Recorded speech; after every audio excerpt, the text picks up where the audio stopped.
नमस्कार। अब हम लोग आ गए इंडियन पॉलिटी के अगले चैप्टर में। इसमें कॉम्प्ट्रोलर और ऑडिटर जनरल से शुरू करते हैं। सीएजी कंट्रोल करता है पूरा जो फाइनेंशियल सिस्टम है यूनियन का और स्टेट्स का, ऐसा आर्टिकल 148 में है। इसको प्रेसिडेंट अपॉइंट करता है, लेकिन सीएजी को रिमूव करने के लिए सिर्फ एक एड्रेस की ज़रूरत होती है दोनों हाउसेस ऑफ पार्लियामेंट के, जिसमें कि एक प्रूव्ड मिसबिहेवियर या इनकैपेसिटी उनके तरफ से दिखाई देती है। उसकी सैलरी, कंडीशन ऑफ सर्विस सारे पार्लियामेंट फिक्स करती है और वो चेंज नहीं किए जा सकते हैं उसकी डिसएडवांटेज के हिसाब से उसके टर्म ऑफ ऑफिस में। सीएजी का टर्म ऑफ ऑफिस 6 साल होता है उस डेट से जब से वो ऑफिस में बैठता है। सीएजी वेकेट करते हैं ऑफिस जब उनकी उम्र 65 हो जाती है। जब अगर उनके 6 साल पूरे ना हुए हों तब भी वो रिज़ाइन कर सकते हैं। राइटिंग में अगर अपने हाथ से देते हैं, प्रेसिडेंट को एड्रेस करते हैं और उन्हें रिमूव करने के लिए इम्पीचमेंट की ज़रूरत होती है, जैसा आर्टिकल 148(1) या 124(4) में लिखा है। सीएजी की सैलरी सुप्रीम कोर्ट के जज के बराबर होती है और अन्य कंडीशंस उनकी सर्विस की वो एक आईएएस अधिकारी के या जो सेक्रेटरी रैंक का होता है गवर्नमेंट में उसके बराबर होती हैं। उनको डिस्क्वालीफाई किया जा सकता है या कोई और फर्दर ऑफिस में उन्हें नहीं रखा जाए, इसके लिए वो डिस्क्वालीफाई हो जाते हैं गवर्नमेंट ऑफ इंडिया द्वारा। सैलरी वगैरह जो सीएजी की होती हैं और उसके स्टाफ की जो होती हैं और जो एडमिनिस्ट्रेटिव एक्सपेंसेस होते हैं उनके ऑफिस में, वो चार्ज किए जाते हैं कंसोलिडेटेड फंड ऑफ इंडिया से, तो नॉन वोटेबल होता है, ऐसा 148 पार्ट 6 में लिखा है। सीएजी की जो मेन ड्यूटीज़ होती हैं वो हैं ऑडिट करना, रिपोर्ट करना सारे एक्सपेंडिचर में जो कंसोलिडेटेड फंड ऑफ इंडिया से हुआ, और सारे स्टेट्स या यूनियन टेरिटरीज जिनमें लेजिस्लेटिव असेंबलीज हैं उनमें एक्सपेंडिचर जो हुआ वो लॉ के हिसाब से हुआ कि नहीं।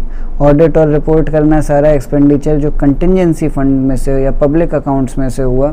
ऑडिट और रिपोर्ट करना सारी ट्रेडिंग, मैन्युफैक्चरिंग, प्रॉफिट और लॉस अकाउंट्स वगैरह, और उसके लिए एक डिपार्टमेंट है यूनियन या स्टेट का, उसमें उनमें ये सही से हुआ कि नहीं।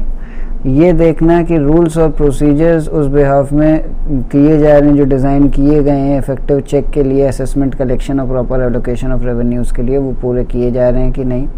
ऑडिट और रिपोर्ट करना रिसीट और एक्सपेंडिचर जो सारी बॉडीज़ और अथॉरिटीज़ हैं जिनको फाइनेंस किया जाता है यूनियन स्टेट के रेवेन्यू से, या गवर्नमेंट कंपनियों को चेक करना और अन्य कॉरपोरेशन और बॉडीज़ को चेक करना अगर उन कॉरपोरेशन और बॉडीज़ में कोई ऐसा लॉ बोलता है तो। इसके बाद इंडियन पार्लियामेंट में आ जाते हैं। भारत की पार्लियामेंट में प्रेसिडेंट लोकसभा और राज्यसभा हैं। ये 79वां आर्टिकल कहता है प्रेसिडेंट लेजिस्लेचर का पार्ट है, जबकि वो किसी पार्लियामेंट में नहीं बैठता है तब भी। पार्लियामेंट के मेन फीचर्स होते हैं एक कैबिनेट बनाना, कैबिनेट को कंट्रोल करना, उसका क्रिटिसिज्म करना, हर एक इंडिविजुअल मिनिस्टर का क्रिटिसिज्म करना।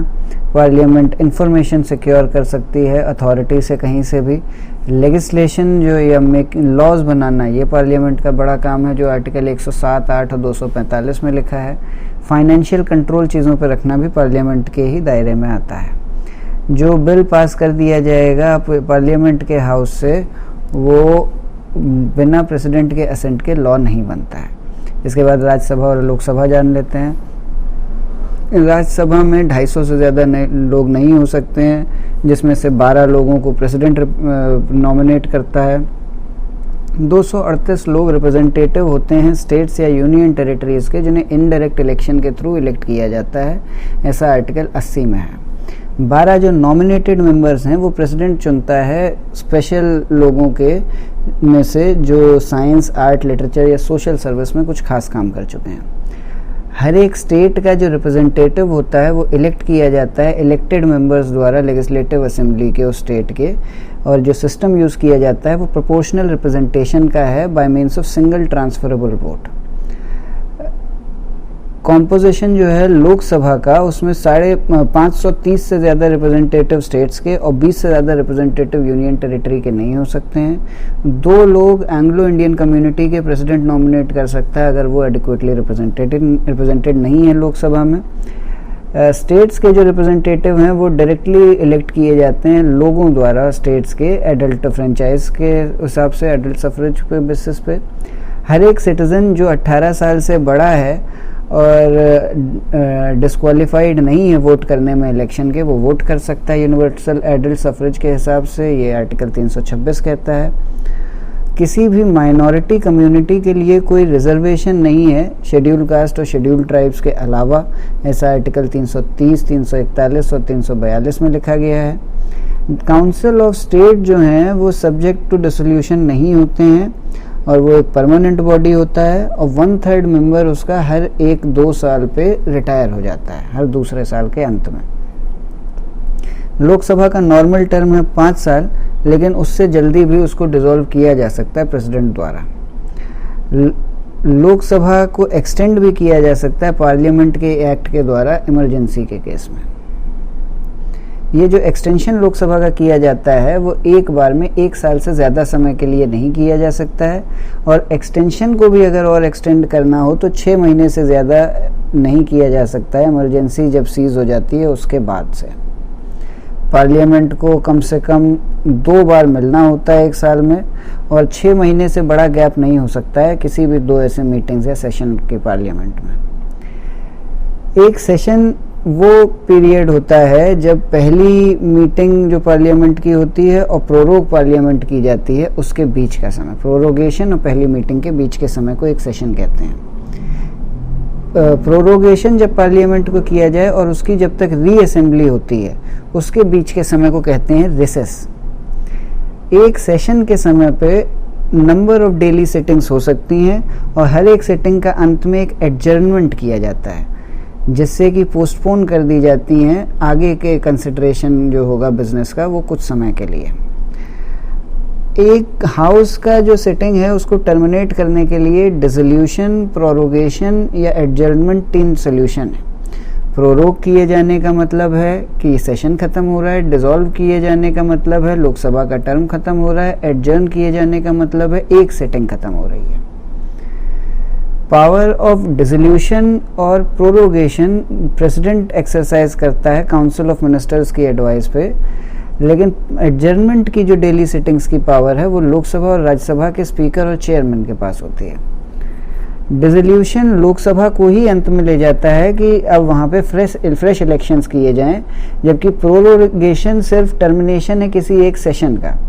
एडजर्नमेंट कोई एंड, सिर्फ एंड करता है एक सेशन जो होता है पार्लियामेंट के, उसको एक सेशन को भी एंड नहीं करता है, बस वो पोस्टपोन कर देता है ट्रांजैक्शन और बिजनेस कुछ समय, घंटों, महीनों, हफ्तों के लिए।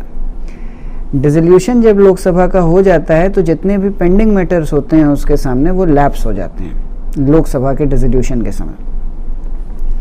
अगर ये मैटरों को आगे परस्यू करना है तो उनको री इंट्रोड्यूस करना होता है नेक्स्ट हाउस में फ्रेश इलेक्शंस के बाद।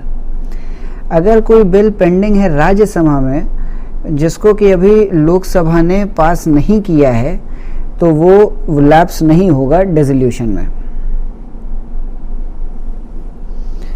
अगर डिसोल्यूशन जॉइंट सिटिंग जो है 2 हाउसेस की, उसको डिसोल्यूशन इफेक्ट नहीं करता है। अगर प्रेसिडेंट ने ये नोटिफाई किया कि वो जॉइंट सिटिंग करना चाहते हैं डिसोल्यूशन से पहले, तो फिर सबको आना रहता है उसमें। आर्टिकल 108 5 पार्ट में है ये। एडजर्नमेंट का पेंडिंग इश्यूज पे कोई इफेक्ट नहीं होता है। मेंबर ऑफ पार्लियामेंट बनने के लिए कुछ खास रिक्वायरमेंट्स जो होती हैं वो हैं कि सिटीजन ऑफ इंडिया होना चाहिए। लोकसभा का मेंबर बनने के लिए उम्र कम से कम 25 साल और राज्यसभा का मेंबर बनने के लिए उम्र कम से कम 30 साल होनी चाहिए। इसके अलावा की कोई क्वालिफिकेशन अगर पार्लियामेंट बाय लॉ बताती है वो भी जोड़ी जाएगी, आर्टिकल 84 कहता है। किसी को डिस्क्वालीफाई किया जा सकता है मेंबर बनने के बाद भी, उसके लिए कुछ खास केसेस हैं। अगर उसने कोई ऑफिस ऑफ प्रॉफिट होल्ड कर रखा होगा गवर्नमेंट ऑफ इंडिया या गवर्नमेंट ऑफ एनी स्टेट के अंडर में, अगर वो अनसाउंड माइंड का होता है या कॉम्पिटेंट डिक्लेयर किया जाता है कोर्ट द्वारा, कोर्ट अगर कोई कॉम्पिटेंट कोर्ट उसे अनसाउंड माइंड का डिक्लेयर करे तो, अगर वो सिटीजन नहीं होता है भारत का और उसने वॉलंटरीली एक्वायर कर ली सिटीजनशिप किसी और देश की और उसने अलीजियंस या एडहिरेंस किसी फॉरेन पावर को दे दिया, तो अगर कोई लॉ पार्लियामेंट बनाता है उसके अंदर वो डिस्क्वालीफाई हो जाता है, तो ये आर्टिकल 102 में है। अगर कोई डिस्प्यूट आता है क्वालिफिकेशन को लेके, तो प्रेसिडेंट का जो डिसीजन होगा और इलेक्शन कमीशन का जो ओपिनियन होगा वो फाइनल होगा, और इस हिसाब से उसको डिस्क्वालीफाई किया जा सकता है किसी एमपी को। ये आर्टिकल 103 में है। कोई भी हाउस किसी भी सीट को वेकेंट बता सकता है अगर कोई मेंबर एब्सेंट रहता है उसकी मीटिंग्स में से कम 60 दिन तक बिना परमिशन के हाउस के। अगर 60 दिन तक कोई एब्सेंट रहता है तो हाउस उसकी सीट को वेकेंट बता सकता है। स्पीकर या डिप्टी स्पीकर जो हैं लोकसभा के, उनके बारे में जान लेते हैं। स्पीकर लोकसभा की प्रोसीडिंग्स के ऊपर प्रिसाइड करता है। स्पीकर या डिप्टी स्पीकर ऑफिस होल्ड करते हैं जब तक कि हाउस रहता है तब तक, लेकिन बीच में भी उसे टर्मिनेट किया जा सकता है अगर वो जो मेंबर है जो स्पीकर या डिप्टी स्पीकर होता था वो अब हाउस का मेंबर ना रहे तो, या फिर अगर वो कोई रेजिग्नेशन देता है इन राइटिंग। अगर स्पीकर देता है तो वो डिप्टी स्पीकर को एड्रेस करेगा, और अगर डिप्टी स्पीकर देता है तो वो स्पीकर को एड्रेस करेगा। अगर किसी रेजोल्यूशन के अंतर्गत उनका रिमूवल होता है और मेजॉरिटी पास कर देती है इस रिमूवल को, इस रेजोल्यूशन को, तो भी वो छोड़ना पड़ेगा स्पीकर को। ये आर्टिकल 94 कहता है। अगर कोई रेजोल्यूशन स्पीकर को रिमूव करने के लिए है, वो उसके लिए कम से कम 14 दिन का नोटिस दिया जाना चाहिए कि ऐसा कोई रेजोल्यूशन पास होना है। जब तक कि वो रेजोल्यूशन अंडर कंसिडरेशन है उतने समय तक स्पीकर प्रिसाइड नहीं कर सकता है, लेकिन वो अपनी बात रख सकता है, प्रोसीडिंग्स का पार्ट भी बन सकता है, वोट भी कर सकता है। लेकिन अगर वोट्स इक्वल होते थे और वो स्पीकर की तरह फाइनल वोट करता था, वो अब वो नहीं कर पाएगा। ऐसा आर्टिकल 96 कहता है। और जो मीटिंग्स होंगी हाउस की उसमें स्पीकर वोट नहीं कर सकता है पहले इंस्टेंस में, लेकिन अगर इक्वालिटी ऑफ वोट्स होती थी तब वो वोट करता था। लेकिन अगर उसी के ऊपर मुद्दा चल रहा है तब वो इक्वालिटी ऑफ वोट्स के केस में वोट नहीं कर सकता है। लोकसभा के अंदर ऑर्डर मेंटेन करने की फाइनल पावर स्पीकर के पास है, और उसके रूल्स ऑफ प्रोसीजर्स के इंटरप्रिटेशन की भी फाइनल पावर स्पीकर के पास है। अगर कोरम पूरा नहीं होता है तो स्पीकर एडजर्न कर सकता है हाउस को और सस्पेंड कर सकता है मीटिंग जब तक कि कोरम पूरा नहीं हो। स्पीकर रेगुलेट करता है प्रोसीजर्स को या ऑर्डर मेंटेन करता है हाउस का, उस बात को लेके उसको क्वेश्चन नहीं किया जा सकता है किसी कोर्ट ऑफ लॉ में। यह आर्टिकल 122 कहता है। जो जॉइंट सिटिंग होती हैं दोनों हाउसेस की पार्लियामेंट में 118(4) में, उसके ऊपर प्रिसाइड स्पीकर करता है लोकसभा का। जब कोई मनी बिल ट्रांसमिट किया जाता है लोकसभा से राज्यसभा में तो स्पीकर उसे सर्टिफाई करता है कि वो मनी बिल है। ऐसा आर्टिकल 110 पार्ट 4 में। स्पीकर का जो डिसीजन होगा किसी बिल के मनी बिल होने या ना होने पे वो फाइनल होता है। स्पीकर का ऑफिस वेकेंट होता है जब तक, या स्पीकर एब्सेंट होता है हाउस की सिटिंग्स में, तो डिप्टी स्पीकर प्रोसीड करता है, हाउस की सीट पर बैठता है। बस उस केस में नहीं, जब उसके खुद के रिमूवल का कंसिडरेशन चल रहा हो तो नहीं डिप्टी स्पीकर करेगा, बाकी कर सकता है। चेयरमैन या डिप्टी चेयरमैन जो हैं राज्यसभा के, उनके बारे में देख लेते हैं। भारत के जो उपराष्ट्रपति हैं वो एक्स ऑफिशियो चेयरमैन हैं राज्यसभा के, और वो प्रिसाइडिंग ऑफिसर भी हैं उस हाउस के, और जब तक कि प्रेसिडेंट उनको हटाए ना तब तक वो होते हैं। जब भी चेयरमैन प्रेसिडेंट की तरह एक्ट कर रहा होगा तो जो चेयरमैन की ड्यूटीज़ हैं वो डिप्टी चेयरमैन परफॉर्म करेगा। चेयरमैन को रिमूव किया जा सकता है उसके ऑफिस से सिर्फ तब अगर वो रिमूव किया जाता है वाइस प्रेसिडेंट द्वारा। वाइस प्रेसिडेंट के ऑफिस से भी वो रिमूव होता है तो वो चेयरमैन के ऑफिस से भी अपने आप रिमूव होगा। चेयरमैन की जो पावर्स हैं राज्यसभा में वो स्पीकर ऑफ लोकसभा के जैसी ही हैं, लेकिन स्पीकर को स्पेशल पावर मिली हुई है मनी बिल के सर्टिफिकेशन की और जॉइंट सिटिंग को प्रिसाइड करने की, वो दोनों नहीं है। पार्लियामेंट्री प्रिविलेजेस की बात कर लेते हैं। जो प्रिविलेजेस मिले हैं दोनों हाउसेस को, उन्हें दो ग्रुप में डिवाइड किया जा सकता है। कुछ प्रिविलेजेस हैं जो मेंबर्स को इंडिविजुअली मिलते हैं, और कुछ प्रिविलेजेस हैं जो कलेक्टिव बॉडी की तरह पूरे हाउस को मिलते हैं। इंडिविजुअली जो प्रिविलेजेस मिलते हैं वो है फ्रीडम फ्रॉम अरेस्ट। इसमें किसी भी मेंबर को अरेस्ट होने से, जब तक कि मीटिंग चल रही है हाउस में या किसी कमेटी में जिसका कि वो मेंबर है, नहीं किया जा सकता है 40 दिन तक, जब तक कि वो मीटिंग या सिटिंग चल रही है। उसको इम्यूनिटी जो है सिर्फ सिविल केसेस में ही नहीं मिलती है, सिविल केसेस में मिलती है, क्रिमिनल केसेस में नहीं मिलती है, या लॉ ऑफ प्रिवेंटिव डिटेंशन के अंतर्गत भी नहीं मिलती है। किसी भी मेंबर को समन नहीं किया जा सकता है जब तक हाउस उसे लीव नहीं देता है विटनेस की तरह जाने में। अगर पार्लियामेंट सेशन में है तो उसको समन नहीं कर सकते। फ्रीडम ऑफ स्पीच है हाउस की वॉल्स के अंदर, कोई भी जो चाहे बोल सकता है। फ्रीडम ऑफ स्पीच पे लिमिटेशन जो है ये है कि कोई डिस्कशन नहीं हो सकता है पार्लियामेंट में किसी जज के कंडक्ट को लेके, सुप्रीम कोर्ट या हाई कोर्ट के जो उसने ड्यूटीज डिस्चार्ज की हैं, जब तक कि मोशन ऑफ रिमूवल जज का ना चल रहा हो तब तक जज के रिस्पेक्ट में उसके कंडक्ट पे कोई भी टिप्पणी नहीं की जा सकती है किसी भी पार्लियामेंट के हाउस में, ऐसा आर्टिकल 121 कहता है। एज अ हाउस कलेक्टिवली जो प्रिविलेजेस मिलते हैं मेंबर ऑफ पार्लियामेंट्स को वो हैं कोई डिबेट या प्रोसीडिंग पब्लिश करने की और पब्लिकेशन रिस्ट्रेंट करने की पावर जो किसी और ने की, दूसरों को एक्सक्लूड करने की पावर, इंटरनल अफेयर्स जो हैं हाउस को उनको रेगुलेट करने का राइट, पार्लियामेंट्री मिसबिहेवियर को पब्लिश करने का राइट, मेंबर्स को पनिश करने का और या आउटसाइडर का जो ब्रीच ऑफ प्रिविलेज है किसी पार्लियामेंटेरियन का उसका राइट। लेजिस्लेटिव प्रोसीजर्स जो पार्लियामेंट के हैं वो हैं उन सब बिलों के लिए मनी बिल के अलावा वाले, उनको ऑर्डिनरी का पहले देख सकते हैं। इंट्रोडक्शन किसी भी हाउस में किया जा सकता है, मोशंस पास किए जाते हैं इंट्रोडक्शन के पार्ट, सिलेक्ट कमेटी एक रिपोर्ट देती है, बिल को पास किया जाता है एक हाउस में जहाँ पे उसे इंट्रोड्यूस किया गया, फिर दूसरे हाउस में पास किया जाता है, फिर प्रेसिडेंट असेंट करता है। 6 स्टेप्स हैं। मनी बिल या फाइनेंशियल बिल के केस में किसी बिल को मनी बिल तब कहते हैं कि जब उसमें किसी खास मैटर्स की बात हो रही हो। इन मैटर्स में कौन कौन से आते हैं?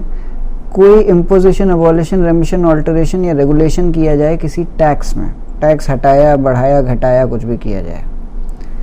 बोरोइंग जो मनी की है गवर्नमेंट द्वारा, उसको अगर रेगुलेट किया जाए तो। कंसोलिडेटेड फंड ऑफ इंडिया में से पैसे का विड्रॉल या उसकी custody, consolidated fund of India में से पैसे का अप्रोप्रिएशन, अगर कोई भी एक्सपेंडिचर है उसको expenditure consolidated fund of India के ऊपर चार्ज किया जाए तो। मनी का receipt consolidated fund of India के अकाउंट में से या पब्लिक अकाउंट ऑफ इंडिया में से, या कस्टडी या इशू पैसे का या ऑडिट अकाउंट्स का यूनियन और स्टेट का अगर होता है तो वो सारे बिल मनी बिल में आते हैं। मनी बिल पास करने का प्रोसीजर पार्लियामेंट में है।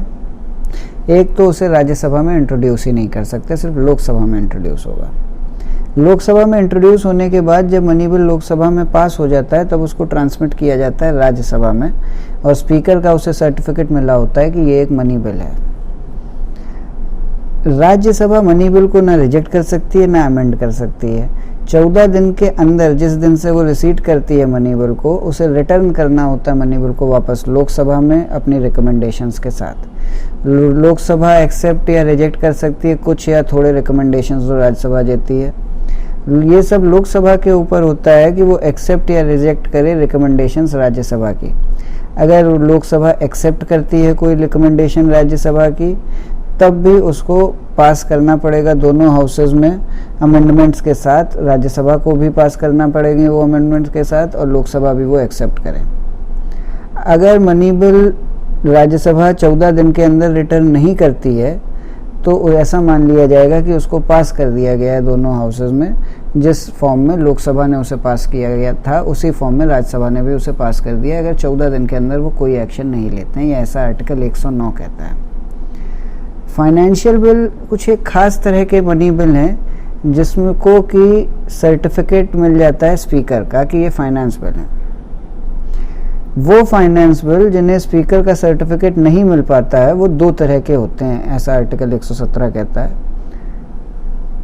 अगर कोई मैटर आर्टिकल 110 में से लिया जा रहा है उस बिल में, लेकिन उसमें सिर्फ सोली वही बात नहीं की जा रही जो 110 में है। 110 क्या है? Money bill. मनी बिल के अलावा भी अगर कोई उसमें बात की जा रही है तब फिर वो फाइनेंस बिल हो सकता है, और तब ऐसे केस में फाइनेंस बिल को भी लोकसभा ही में इंट्रोड्यूस कर सकते हैं सिर्फ, और उसके लिए भी प्रेसिडेंट की रिकमेंडेशन की ज़रूरत है। राज्यसभा ऐसे बिल को अमेंड या रिजेक्ट कर सकती है। इसके अलावा दूसरी तरह का फाइनेंस बिल वो है, वो ऑर्डिनरी बिल्स जिनमें कुछ प्रोविजंस हैं एक्सपेंडिचर के कंसोलिडेटेड फंड ऑफ इंडिया में से। ये आर्टिकल 117 का पार्ट 3 है। इसके बाद लोकसभा, ये दोनों हाउसेस की जॉइंट सिटिंग का केस देख लेते हैं। प्रेसिडेंट ये जॉइंट सिटिंग्स लोकसभा राज्यसभा की बुला सकता है अगर कभी डिसएग्रीमेंट होता है दोनों हाउसेस के बीच में। अगर कोई एक बिल एक हाउस में पास होने के बाद दूसरे हाउस में ट्रांसमिट कर दिया गया और दूसरा हाउस उसे रिजेक्ट कर देता है, तब फिर जॉइंट सिटिंग आ सकती है। अगर दोनों हाउसेस डिसएग्री हो जाते हैं अमेंडमेंट्स जो उस बिल में किए जाने चाहिए उसको लेके, अगर 6 महीने हो चुके हैं डेट ऑफ रिसेप्शन बिल का एक हाउस में और दूसरे हाउस में पहुंचने के बाद, और वो बिल अभी तक पास नहीं किया गया उस हाउस में, तो इन तीनों केसेस में जो जॉइंट सिटिंग होती है वो उसको स्पीकर रिजाइड करता है। अगर स्पीकर नहीं होगा तो डिप्टी स्पीकर करेगा, डिप्टी स्पीकर नहीं होगा राज्यसभा का चेयरमैन करेगा।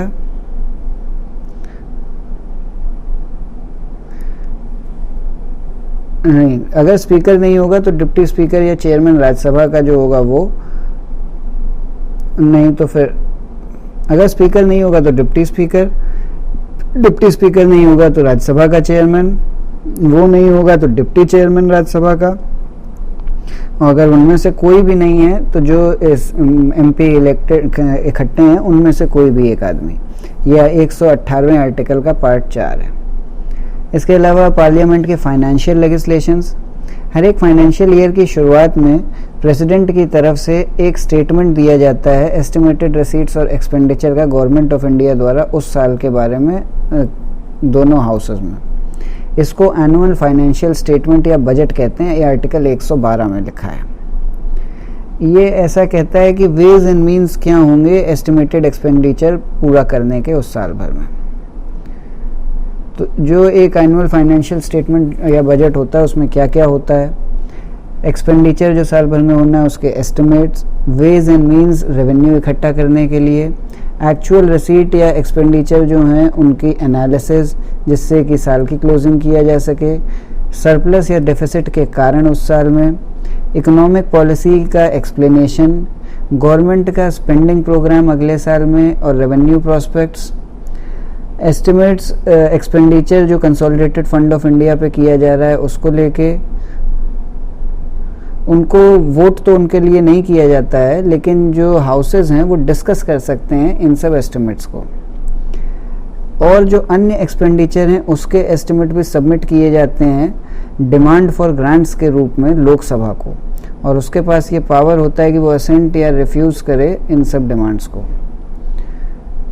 कोई भी डिमांड फॉर ग्रांट नहीं की जा सकती है जब तक उस पे प्रेसिडेंट का ऑलरेडी रिकमेंडेशन ना किया गया हो, ऐसा आर्टिकल 113 है। डिमांड फॉर ग्रांट के लिए प्रेसिडेंट का रिकमेंडेशन चाहिए। बजट की स्क्रूटनी जो है वो पार्लियामेंट की कमिटी ऑन एस्टिमेट्स करती है जिससे कि वो रिपोर्ट दे पाए उस हाउस को इकोनॉमी पे उसके इफेक्ट को लेके, ऑर्गेनाइजेशन की इम्प्रूवमेंट को लेके और एडमिनिस्ट्रेटिव रिफॉर्म से जुड़े हुए।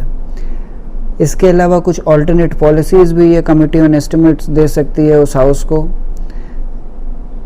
ये देख सकती है कि ये मनी वेल लेड आउट है कि नहीं, ये सजेस्ट कर सकती है कि ये जो एस्टिमेट्स हैं ये पार्लियामेंट को किस तरह से किस फॉर्म में प्रेजेंट किए गए।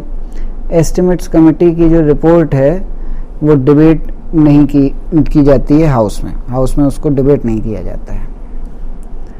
ये जो पब्लिक पर्स है इसका गार्जियन माना जाता है कंट्रोलर और ऑडिटर जनरल को, और उसका ये फंक्शन होता है कि एक भी पैसा बिना पार्लियामेंट की अथॉरिटी के खर्च ना किया जाए।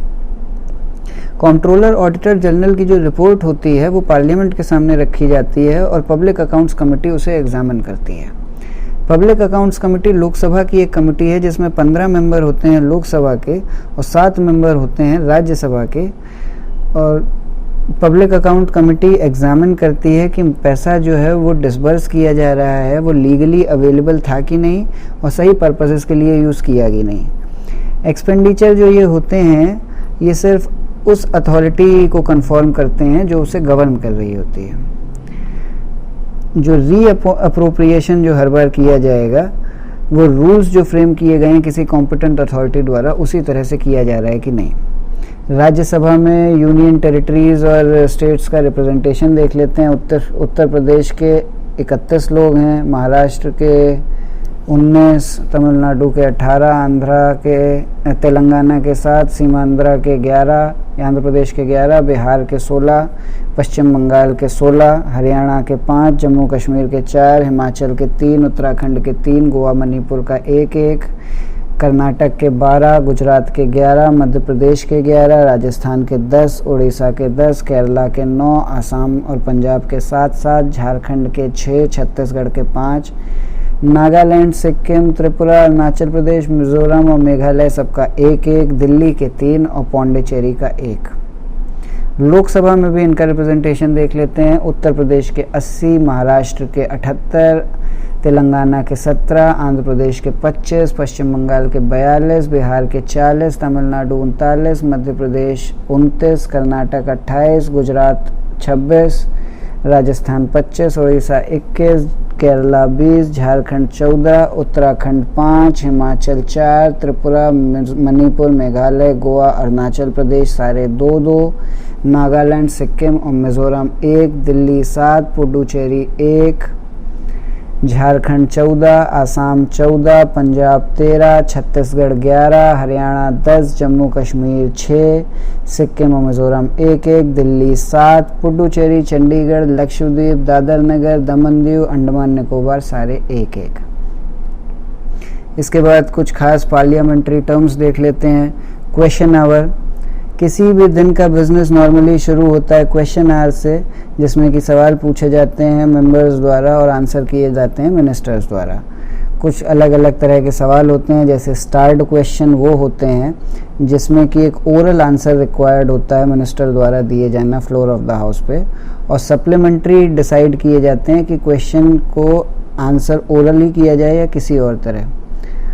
कोई भी एक मेंबर सवाल पूछ सकता है एक स्टार्ड क्वेश्चन एक दिन में। इसके अलावा अनस्टार्ड क्वेश्चंस हैं, ये वो क्वेश्चंस हैं जिसमें मिनिस्टर जो टेबल पे रिटन आंसर देता है 10 दिन का नोटिस दिया जाना होता है इस तरह का सवाल पूछने से पहले, और कोई सप्लीमेंट्री क्वेश्चन इसमें नहीं पूछा जा सकता है।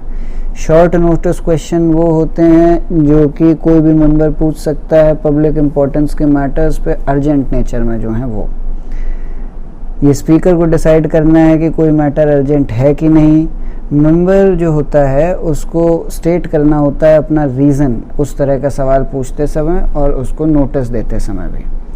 0 आवर वो पीरियड होता है जो क्वेश्चन आवर के बाद होता है और वो दोपहर में जनरली शुरू होता है। जो अन्य कई तरह के इश्यूज होते हैं डिस्कशन के लिए जो मेंबर्स उठाते हैं, ये 0 आवर में उठाए जाते हैं। कट मोशन, जो अमाउंट में जो डिमांड किया जा रहा है गवर्नमेंट के सामने उसमें पैसा कट करने की बात की जाए तो वो कट मोशन होता है। ये स्पीकर के डिस्क्रिप्शन पे इस तरह के मोशन एडमिट किए जाते हैं। इनमें ऑपोजिशन के जनरली जो लीडर्स होते हैं वो गवर्नमेंट का अटेंशन ड्रॉ कर सकते हैं कुछ खास ग्रीवेंसेस या प्रॉब्लम्स की तरफ। 3 तरह के कट मोशंस हो सकते हैं। या तो पॉलिसी कट का डिसअप्रूवल, ये डिसअप्रूवल एक्सप्रेस करता है पॉलिसी अंडरलाइन का कि कोई एक खास डिमांड, जैसे कि जो अमाउंट जो डिमांड का है वो 1 रुपया कम कर दिया जाए, तो बस वो पॉलिसी कट है। इकोनॉमी कट उसे कहते हैं कि वो रिडक्शन कर दिया जाए अमाउंट का डिमांड पे, वो कुछ एक स्पेसिफिक अमाउंट तक, जिससे कि इकोनॉमी पे भी इसका एक्सपेंडिचर का अंतर पड़े। और टोकन कट, ये स्पेसिफिक ग्रीवेंसेस जो हैं गवर्नमेंट की रिस्पॉन्सिबिलिटी के स्फीयर में जो आते हैं उनके लिए निकाला जाता है। ये जो है दिया जाता है, अमाउंट जो रिड्यूस किया जाए वो 100 रुपये, तो 100 रुपये है टोकन कट, 1 रुपये है पॉलिसी कट, और कोई एक स्पेसिफिक अमाउंट है इकोनॉमी कट। इसके बाद एडजर्नमेंट मोशन, ये वो मोशन है जिससे एडजर्न हो जाती हैं प्रोसीडिंग्स उस हाउस की, जिससे कि डिस्कशन किसी अर्जेंट पब्लिक इम्पोर्टेंस की बात पे किया जाए। कोई भी मेंबर मूव कर सकता है ये मोशन, और 50 मेंबर्स सपोर्ट कर देते हैं इस डिमांड को, तो स्पीकर परमिशन ग्रांट कर देता है ऐसे मोशन की। इस तरह के मोशन का नोटिस कमेंसमेंट करने से दिन के पहले कर देना चाहिए, नोटिस एक दिन के ख़त्म होने से पहले ही मिल जाना चाहिए। या फिर एक कॉलिंग अटेंशन मोशन है, एक मेंबर बिना किसी प्रायर परमिशन के स्पीकर के किसी भी मिनिस्टर का अटेंशन पाने के लिए, कोई अर्जेंट पब्लिक इम्पोर्टेंस की या पब्लिक इंटरेस्ट की बात होगी उसके लिए, या फिर कोई स्टेटमेंट बनाने के लिए कॉलिंग अटेंशन मोशन उठा सकता है। प्रिविलेज मोशन, ये कोई मेंबर तब उठाता है जब उसको लगता है कि कोई मिनिस्टर ने कोई ब्रीच ऑफ प्रिविलेज किया है हाउस का, या फिर किसी एक या कुछ ज़्यादा मेंबरों से कुछ फैक्ट्स छुपाए हैं या डिस्टॉर्टेड वर्जन दिया है फैक्ट्स का। पॉइंट ऑफ ऑर्डर, कोई मेंबर रेज कर सकता है पॉइंट ऑफ ऑर्डर अगर प्रोसीडिंग्स जो हैं हाउस की वो नॉर्मल रूल्स के हिसाब से नहीं चल रही हैं। जो प्रिसाइडिंग ऑफिसर होता है वो डिसाइड करता है कि पॉइंट ऑफ ऑर्डर रेज जो किया गया है वो अलाउ किया जाए कि नहीं। वोट ऑन अकाउंट, आम तौर पे गैप होता है बजट प्रेजेंटेशन और उसके अप्रूवल के बीच में, तो वोट ऑन अकाउंट जो है गवर्नमेंट को इनेबल करता है कुछ अमाउंट कंसोलिडेटेड फंड में से निकाल लेने का, जिससे कि ये इंटरवीनिंग पीरियड के एक्सपेंसेस दिए जा सकें। गिलोटीन, जो अलॉटेड डेज होते हैं उनके अंतिम दिन में से एक अपॉइंटेड टाइम दिया जाता है स्पीकर द्वारा, जिसमें कि हर एक सवाल जो नेसेसरी है डिस्पोज करने के लिए, सारे आउटस्टैंडिंग मैटर्स के लिए, डिमांड फॉर ग्रांट जिनमें है उसके लिए, इसको गिलोटीन कहते हैं। तो डिमांड फॉर ग्रांट का कंक्लूजन जो है डिस्कशन का वो गिलोटीन से ही होता है। Quorum, minimum number of member जो होने चाहिए एसेंशियली बिजनेस ट्रांजैक्शन के लिए किसी हाउस में। आर्टिकल 100 ये कहता है कि कोरम ईदर हाउस का 1/10 होना चाहिए टोटल मेंबरशिप जो है हाउस की उसकी। No confidence motion, council of minister office में तभी तक रह सकते हैं जब तक उनको लोकसभा का कॉन्फिडेंस मिला हुआ है। जैसे ही वो कॉन्फिडेंस विड्रॉ कर लिया जाता है गवर्नमेंट को रिज़ाइन करना पड़ता है, और पार्लियामेंट्री प्रोसीजर के रूल के हिसाब से कोई मोशन पास किया जाना होता है इस कॉन्फिडेंस के लिए। इस मोशन को कहते हैं no confidence motion. Censure motion, ये नो कॉन्फिडेंस मोशन से अलग है क्योंकि उसमें कोई ग्राउंड स्पेसिफाई नहीं किया जाता है जिस पे कि ये बेस्ड होता है, लेकिन सेंशर मोशन के केस में चार्जेस होते हैं गवर्नमेंट के खिलाफ जिसमें कि ये मूव किया जाता है। सेंशर मोशन मूव किया जाता है काउंसिल ऑफ मिनिस्टर्स या किसी इंडिविजुअल मिनिस्टर के खिलाफ जो कि उस तरह से एक्ट नहीं कर पा रहा होता है या किसी उसकी गलत पॉलिसी के हिसाब से। जो रीज़न होते हैं सेंशर मोशन के पीछे उन्हें एन्यूमरेट करके बताना होता है। स्पीकर डिसाइड करता है कि कोई मोशन सही है इस ऑर्डर के लिए कि नहीं, और लीव ऑफ हाउस चाहिए होती है इस तरह के मोशन को उठाने के लिए। लेम डक सेशन, जब भी कोई नई पार्लियामेंट होती है उसे इलेक्ट किया जाता है, लेकिन ओल्ड पार्लियामेंट मिलती रहती है अंतिम बार डिसॉल्व होने से पहले, तो वो मेंबर जो उस पार्लियामेंट में आते हैं और री इलेक्ट नहीं किए गए होते हैं वो लोग इसमें दिखते हैं, इसलिए इसे लेम डक सेशन कहते हैं। और लेम डक्स वो मेंबर हैं जो अगली पार्लियामेंट में नहीं दिखाई देंगे। शैडो कैबिनेट, यूके में एक इस तरह की कैबिनेट का सिस्टम है कि जो ऑपोजिशन के सीनियर मेंबर्स हैं वो अपनी अपनी एक्चुअल कैबिनेट वाली एरिया ऑफ रिस्पॉन्सिबिलिटी ले लेते हैं और वो वही सारे रोल्स ले लेंगे अगर वो पार्टी पावर में आती है तो एक अपरेंट कैबिनेट दिखाते हैं। लीडर ऑफ ऑपोजिशन, गवर्नमेंट ने कुछ स्टैट्यूटरी रिकग्निशन दिया है लीडर को ऑपोजिशन पार्टी की लोकसभा और राज्यसभा में।